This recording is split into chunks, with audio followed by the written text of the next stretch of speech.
Hi, I'm Joe, and today I'm going to take you through this Herrschner's kit, which is called Peaceful Pastures. Since this will be the first video that I'm making for a Herrschner's kit, I'm going to go into a little bit more detail about what's included in the kit and what I usually do to get set up. Here you see the kit comes in a bag, and we have just a picture on the front. Underneath you can see is what's going to be the pattern, which I'll get that out in a minute. All the yarn is bagged, where each color is individually bagged, and we have a canvas with lines every 10 squares on the inside. This kit makes a rug with a finished size of 40 inches by 27 inches, which usually means that it will be about 150 squares across and 100 squares tall. So I'll go ahead and open it up. All of the paper in a Herrschner's kit is usually in some type of plastic sleeve. This is just the picture, which usually is actually darker than what the actual rug turns out to be, but it's always good to have some kind of guideline to make sure that you're on the right track while you're making the rug. There's also usually this half sheet of paper, which gives you some instructions about the rug and some of the possibilities that you can do to finish it, and care instructions, along with a diagram of how it is recommended to make the rug. And then for a rug of this size, the pattern is usually on 2 pages, and this is no different. And as I said, this is going to be about 150 squares across. So the way the pattern is split up is we've got 8 squares on one and 7 on the other. So it's going to kind of line up like that. And then the bottom of the pattern is going to have the color list. So all the colors are listed in order based on the color number, which is within Herrschner's. I've done enough Herrschner's kits that I know most of these. And it looks like, just by eyeballing this, that this has 29 different colors. The next thing I do is verify exactly how many rows and columns there are. As I've already shown, it definitely goes 150 columns across, but from top to bottom, we've got a spare row here at the bottom. So this is actually 101 rows tall, which is pretty normal. So most of these rugs are going to be like 101 by 150 or 100 by 151. In this case, it's 101 by 150. So now that I know the number of rows, I get the canvas out and try to make sure that I have an appropriate starting point that lines up with the darkened lines. Now, a brand new canvas is always going to be a little bit stiff at first, so let me try and flatten it out. The longer you work on it, the easier it gets to work on. And once I get it spread out enough, I want to make sure that I can make the pattern match the darkened lines while also leaving enough of a margin to be able to fold under. And I like to leave a minimum of 4 squares. I can get away with 3, but I prefer it to be 4 full squares outside each edge. And unfortunately, this bottom part of the canvas here looks like it leaves, if I were to hook on the dark line, which I would kind of need to do because of the 101, the odd number lines, I would only have 3 full squares underneath. And if I count 1, 2, 3, 4, 5, 6, 7, 8, 9, 10, and this would be my last line. So I end up with a lot of extra canvas on one side and not enough on the bottom. And I just have to decide whether or not I can accept that. Across is probably not going to be a problem. In fact, I will go ahead and flip this over because it looks like it's already come with a built-in 4 square edge here. And I've already counted, there's definitely room for 150 squares going across. So one of the things you have to decide when you're starting, because there's no pattern printed on the canvas, there never is with a Herrschner's brand kit, which also includes the brands Craftways and Sundance, which they may have a different brand printed on the cover of the package, but all the yarn underneath is Herrschner's, and it's exactly the same style of kit. When you're trying to match up a paper pattern to the canvas, going in between the dark lines is no problem. It's trying to figure out, what should I hook on the dark line going across? Should it be the last row of a group of 10 or the first row? And I usually decide that based on whatever gives me the most margin. And most of the case, when I don't have enough margin, what I'll do is get my handy dandy Sharpie and I will mark up a new line to use as my guide. And if possible, I try to shift 5 rows so that I'm always in the middle, because really I only need to shift this up 1 line. And technically I could do that. And one thing I want to go ahead and clarify, just this is purely my personal preference, but one of the things that if you're following the paper exactly, you'll see the directions say start here up in the upper left. Now I always work bottom to top, left to right. This instruction is not telling you to work at the top and work down. It's really telling you to work the rug sideways, like this. Now, I'll show you why. The guidelines for latch hooking say that you should only hook on the straight strands here and not the twisted ones that are going across. Now, if I did that, I would have to work the pattern sideways the entire time, like this, which also means reading the colors and symbols sideways, which to me is no fun. And the reason I make rugs is because I have fun making them. It's not because I want the rugs to necessarily look perfect. So I do the not recommended thing and hook directly onto the twisted lines. People have said that if you do that, your rug will end up warped or somehow disfigured. I have never had that happen to any of mine. And again, the joy for me is in the making of the rug. If you prefer to hook on the straight lines only, then the recommended way to follow the pattern would be to hook it sideways, or you would have to somehow source your own canvas that is the correct dimensions and orientation for whatever you prefer. I prefer the rug to be easier for me to make, and I am not concerned with any warping after the fact. And as long as the canvas is of good quality, and Herrschner's canvas to me is good enough, I am not worried about anything bad happening because I hook on the twisted strands. So I'm going to go ahead and do my marking on the canvas. And really, I don't necessarily need to even make the line all the way across. I could just do it here at the margins, because as you go across, you're already going to know what line you're on. I only work 1 line at a time. So I've done a bit of a recalculation here and just realized that I don't actually have enough room at the top if I move up 5 lines. That will again leave me with the same problem with only 3 completely open squares above. So to make this easier, I'm just going to go 1 line. And again, this doesn't have to be, all the way dark. It's just a guideline for me. So like I said before, you've got like 80 columns on one page and 70 on the other. And the paper is a little bit bigger than a standard sheet of paper, but still it can be a little bit challenging to read. So one thing I've been doing lately is making a copy of the pattern and enlarging it a little bit. But because the paper is an odd size and my printer only makes regular paper, I split the pattern up into 4 sections. Like I might have the top 50 rows by 40 columns, 50 by 40, 50 by 40, 50 by 40, or 51 by 40 and 51 by 40 technically. But after I made all the copies, and I'll do the same thing on the second page, I'll end up actually with 8 pages instead of 2, and it's a little bit easier for me to read, and I just break up the entire project into 8 sections.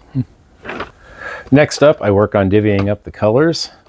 I've got these stacking trays here that are great for this purpose. It's got 10 sections per tray. These are easy to find on Amazon. and they come under various brands, but I find it really helpful for me. And since this kit has 39 colors, then I know that I can do this with 3 trays. So the next thing I do is go through the bag of yarn and start getting the colors lined up, and I will line them up in the trays exactly as they are listed in the bottom of the pattern. Now, most of the yarn comes in a package like this. It's about 320 strands per pack, and at the bottom you'll have the color number and the color name, and then I'll line this up on the chart. Pale green, which happens to be the 4th one down of the 2nd column and is the 14th overall, so I put it in tray number 2, section 4. A lot of, oh hi cat, a lot of yarn that you don't need a lot of, or if you just need a little bit more than an even number of packs, will come in a small pack like this. In this case, the color Sea Glass, which is one of the more recent colors.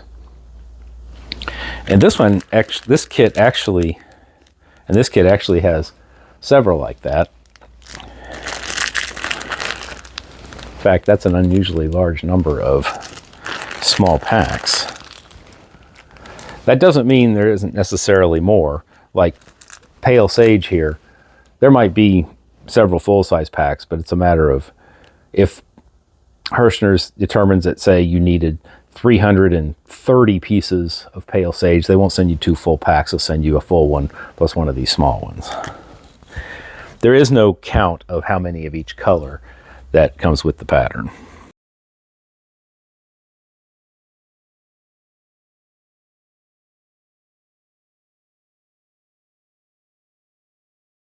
All right, after I've sorted all of the yarn, I still, of course, have plenty left. This is not all of the yarn for the project. But then I start to open up each package and put enough that will fit in each section here. And then I keep all the partially open packages in a basket so that I know when I need more, this is where all of that yarn is going to be.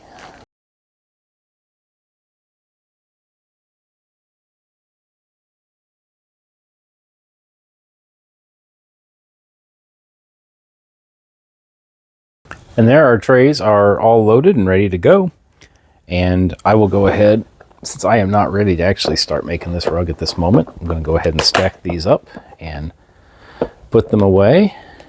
I still have to finish making lines on the rug and make some copies of the pattern, and then I'll be able to get started. One last thing I want to point out is Herrschner's rugs do not come with a tool.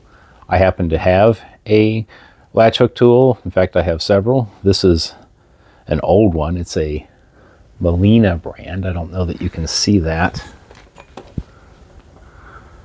but it's made in England, so I think it might have been my grandmother's, who was also originally from England. But it has served me well for a long time. It is just a regular size hook, and since Herrschner's kits all come with canvas that is 3.75 holes per inch, any size hook should work on it. So next step is for me to finish making the lines, copy my patterns, and get set up.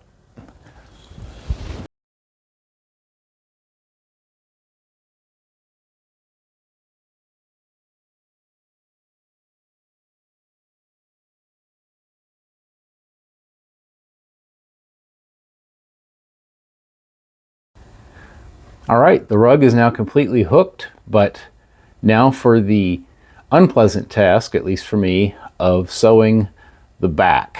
So this is pretty much what the rug looks like as soon as I was done hooking everything. And the first step in sewing the back is I'm going to trim the edges. I always like to leave at least 4 squares around each side, and because of that, I try to be able to start so I at least leave 4 squares on one end. On the bottom, I also want to leave 4 squares, not counting the square that's underneath the first row. So 1, 2, 3, and that's 1 square. So I'm good there. So I just have to trim the other sides. So I will trim in between. There's my 4 squares. I'll trim in between those 2 squares there. And on the top, there's 1, 2, 3, 4. So I will trim right there.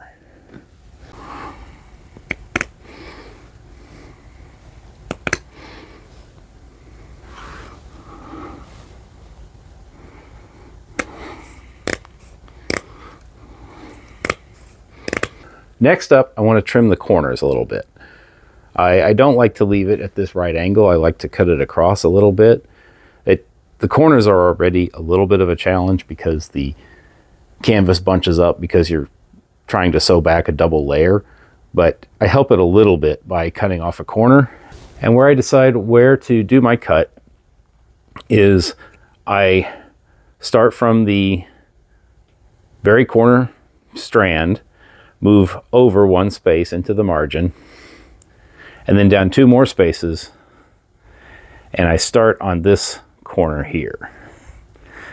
I don't want to cut too close to the corner because I don't want the canvas coming apart, but I also don't want to cut too far away because I won't be able to sew everything back.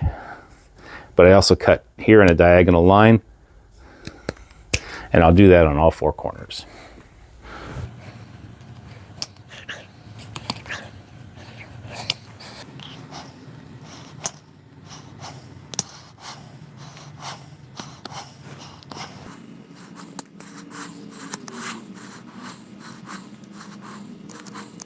Now that I have the corners trimmed, I'm going to flip the rug over.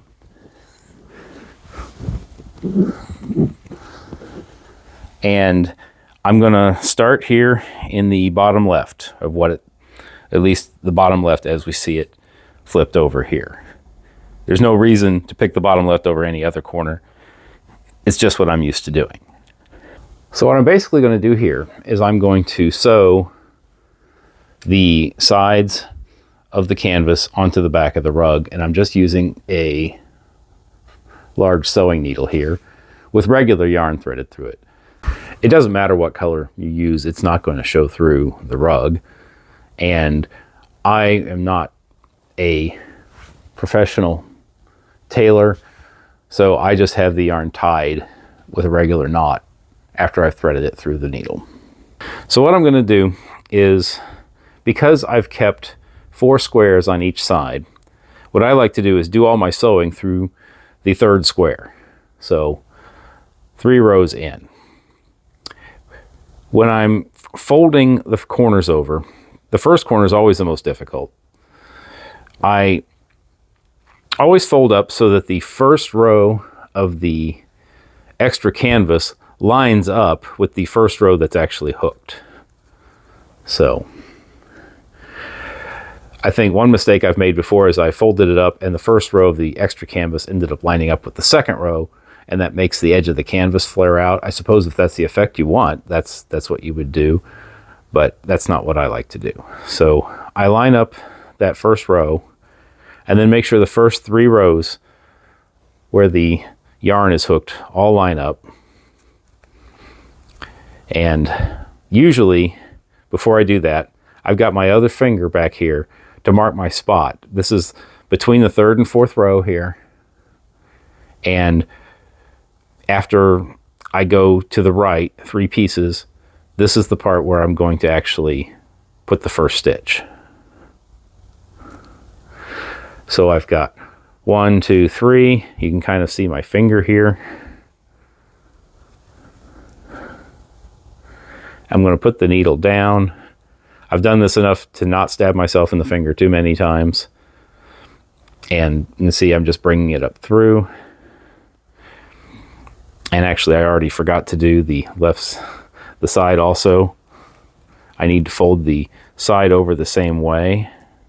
Let me get that folded over here.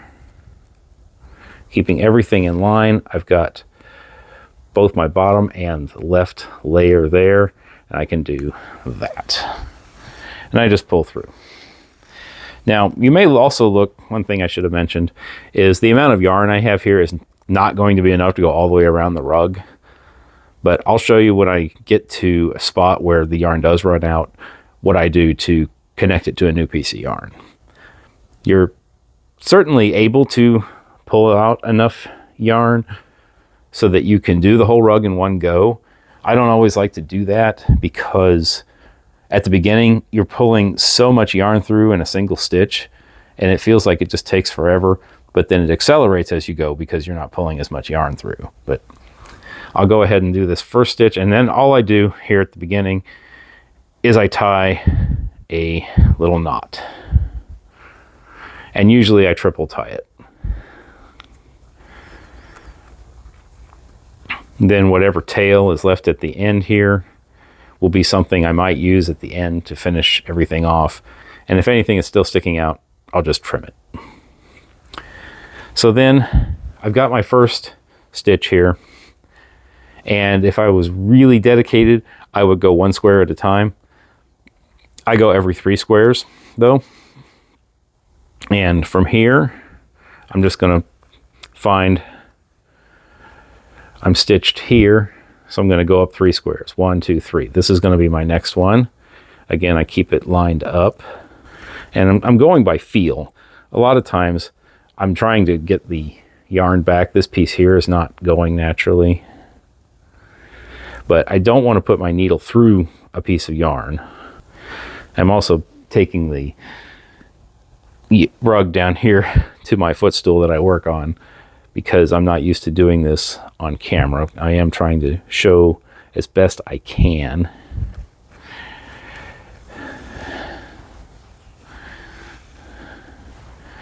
And then there's my first stitch. And then I'll do one more, and then we'll fast forward to the first corner.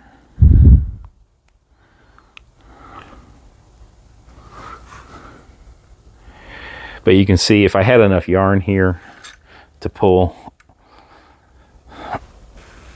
to finish up the entire rug, I would have had to do like 4 pulls for every stitch. So, all right, so that's how we get started.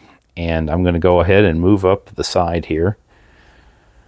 This is at least how I do the sides. The top and bottom is a little bit different, because here I'm going in the right, coming out the left. So it looks kind of a little bit zigzagged.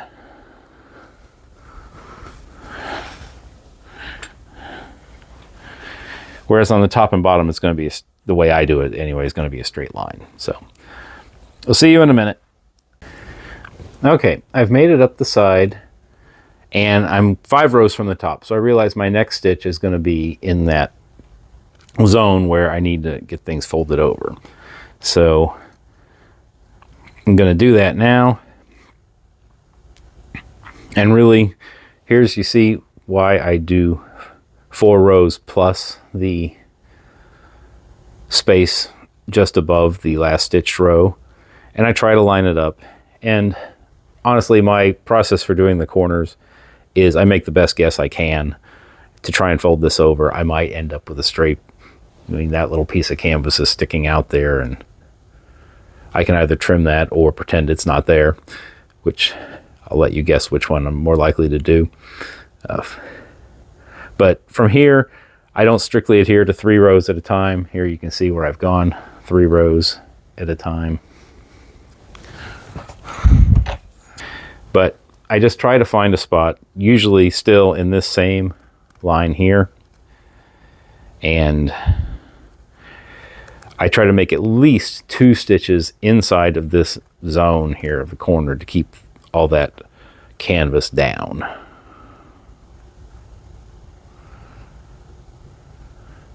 All right, this looks like as good a spot as any. Now from here, I'm going to do 1 more stitch. Usually I try to do something diagonally, so I'm going to go up to the left by 1 row. I try not to do any stitches in the last row if I can get away with it. So I'm going to do 1 more here. Be careful that I haven't gone. See, I think I might have gone through the canvas there. Yeah, if you're not sure, if I'm not sure on a stitch, whether it's pulling the yarn or doing the sewing of the back, I always back the needle out or back the stitch out, because if you go through with it and you're wrong, then you've made a bigger mess. Okay, so the corner is down. Now I'm gonna turn my rug here and start working up the top. Now, unlike the sides where I'm doing this zigzag pattern here, I'm going to sew the top across straight. And again, I'm going to try and keep my stitches here in this third full row. So I'm going to fold the top just the way I folded the bottom, where the first line of unhooked canvas lines up with the first line of hooked canvas, which means I'm doing my sewing here between rows 3 and 4. And usually I just pick a spot to start from. It doesn't matter if it's like right here, right here, right here. I'm going to go in the middle here. And that's going to be my first stitch across the top. From here, I skip every 2 squares. And so I'll skip this one, and go down here and up through here. So really it's every 4 squares I'm making a stitch, because you've got 2 that you skip, and then 1 you go down through and 1 you come up through.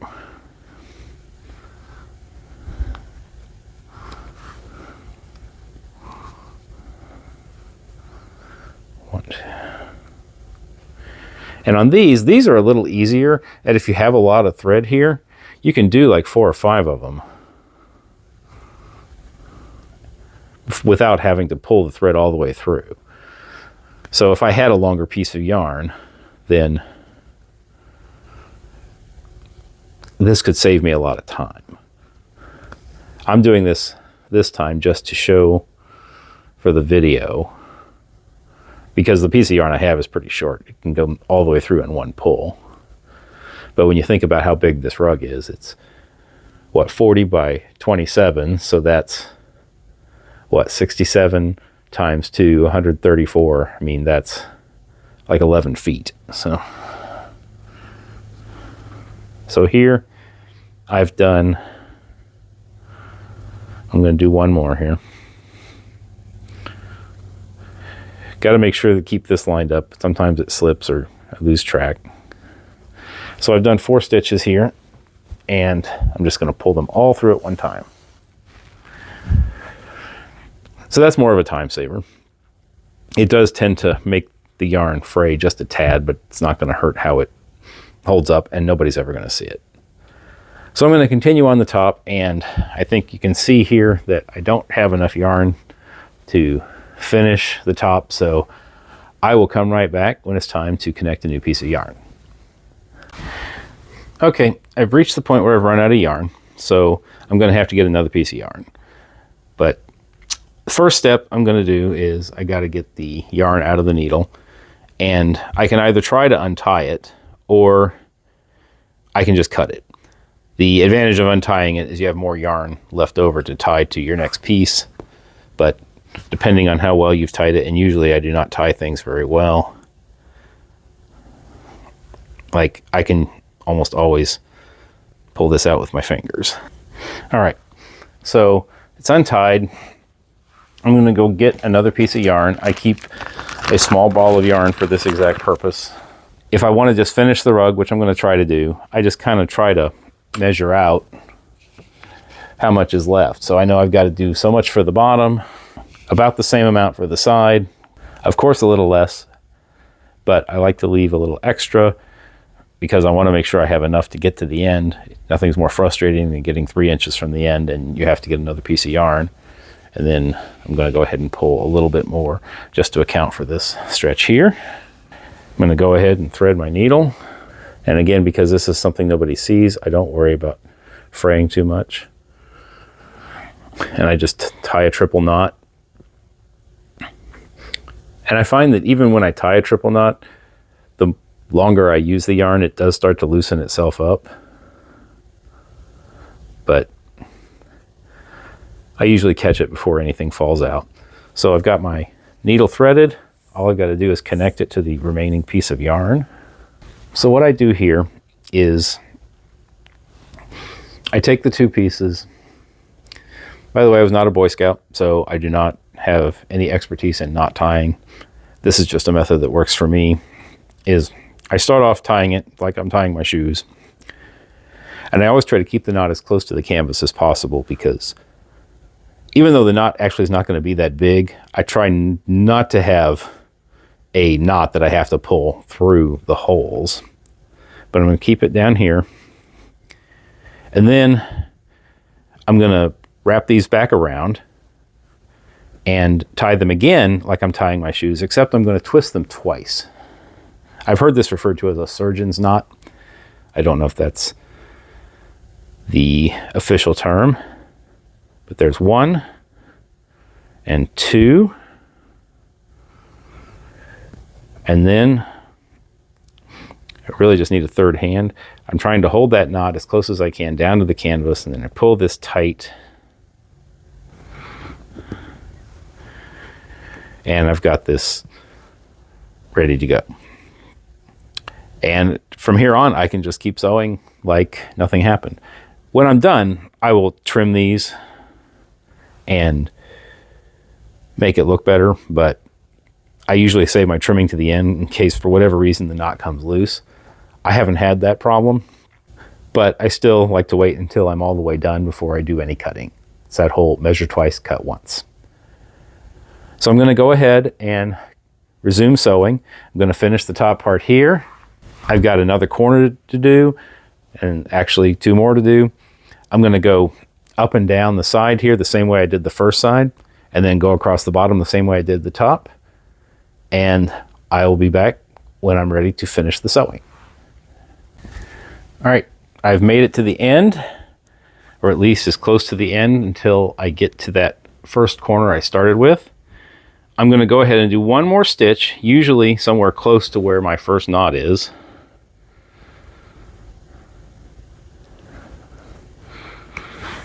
And then, using this leftover tail, I'm just going to tie off my remaining yarn with a regular triple knot, just like I started the project with.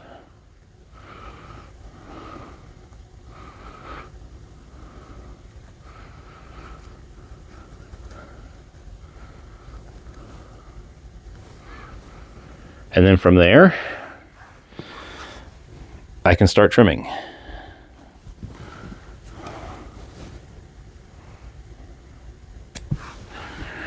And I don't worry about trimming too close because, I mean, if it comes out, I just sew it back. So it's not like the project's going to be ruined. And here, since I've got the whole thing sewn, I'm going to go ahead and trim the extra off of this spot here where I tied 2 pieces of yarn together. I don't trim it so close that I'm going to touch the knot, but I also like to trim it close enough so that you can't see it when you turn it over. And then with my extra piece of yarn here that's still threaded in the needle, I stick that into my ball of yarn here, and I'm ready to start sewing the back of the next rug I work on. So here you can see some of the loose fuzz that's sticking out. And so by using this brush here, which was, I think, an attachment to some other piece of cleaning equipment, I'm going to run this all through the rug. I think I can even see cat hair in here. And I'm going to brush, and the brushing actually makes the yarn lay a little bit straighter also, but it helps get this, all this loose stuff off the top that might actually make the rug look blurry. Here's another piece I can see. Where is it? Right there. So I'm going to go over the whole rug with the brush. I also have an old comb that I keep that performs a lot of the same function, especially if you've just got loose pieces on top, but usually the brush catches about everything. See, not much get caught into the brush, but actually I use the comb to clean the brush.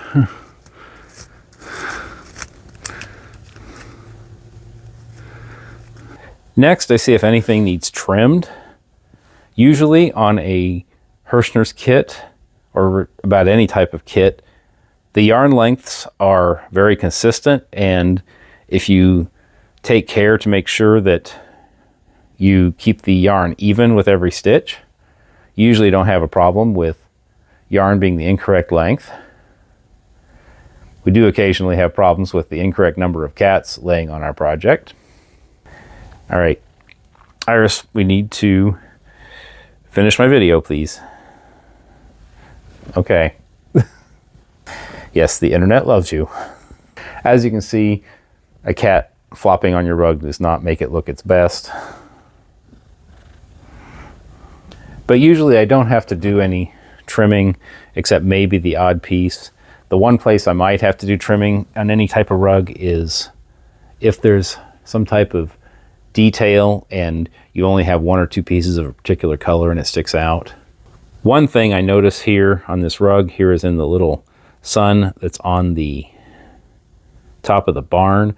I see this little piece of white here sticking out, and there's no magic way to do it. I'm just going to take a pair of scissors and trim that off.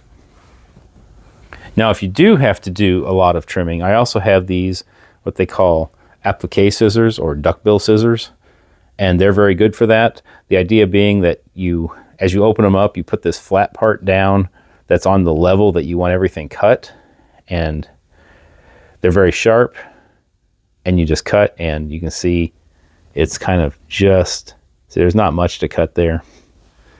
But it's something you do very carefully all up and down the rug or in whatever spots you need. The most often I need to use these is if I'm doing a custom project that is a mixture of yarn I've cut myself and pre-cut yarn, usually left over from old projects, because there can be a difference of up to ½ centimeter, and that can make the rug not look as good as you want it to. My device for cutting my own yarn tends to leave each piece of yarn about 2 or 3 millimeters shorter than pre-cut yarn from Herrschner's. So this can be handy to help clean up some spots if you need it. But like I said, on most kits, especially Herrschner's kits, the yarn is pretty much standard. There are some bad pieces here and there, but I'm usually able to spot those before I put them into the rug, or I trim them as I go so that I don't end up with a whole lot of trimming to do at the end. And to finish off, I'm going to use my little shark vacuum here to vacuum the rug. That'll get any remaining fuzz off, and it also has the effect of pulling the yarn in a straight direction so long as I always pull down with the vacuum.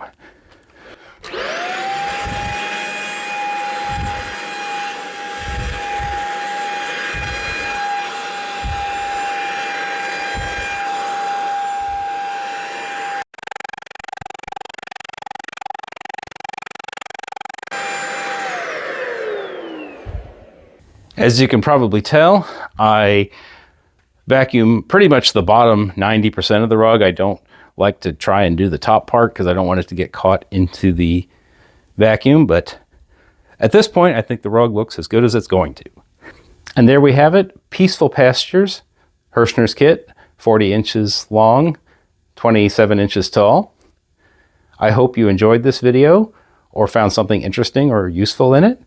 Next video, I don't know when it will be, probably a Vervico kit, which will be much smaller, and I will probably not go into as much detail about how to finish it, although the finishing is a little bit more challenging because kits with canvas that have smaller holes are harder to sew in the back because you're working in much tighter space. But until that point, oh hello, we've got another guest. I hope you are enjoying the start of spring if you're in the northern hemisphere, or the start of fall if you're in the southern. And I will see you again soon.